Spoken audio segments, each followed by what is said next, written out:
Hello everyone, welcome back to our channel Login 8. In this video, I will guide you on how to change font size on AOL Mail.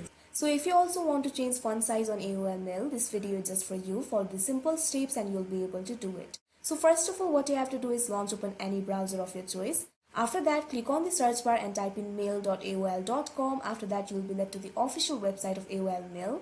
So you can see the font size over here, it is quite small. So if you want to increase the font size, what you have to do is go to settings, simply click on the gear icon that you can see right over here. Now you can see over here settings will be opened. Click on the option more settings. Now you'll be led to the settings interface. If you look at left, you'll be able to find several options over here. Make sure appearance is selected. Now what you have to do is scroll down a bit. Now here you'll be able to find the option for enable large text size. All you have to do is enable it. Now you can see over here the text size will be relatively larger.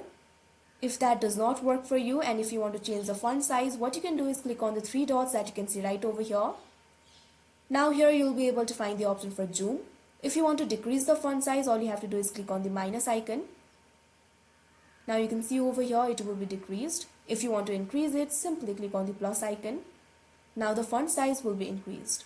So that is how you change font size on AOL Mail. I hope you found this video helpful. Thank you for watching. Make sure to like, share and subscribe to our channel.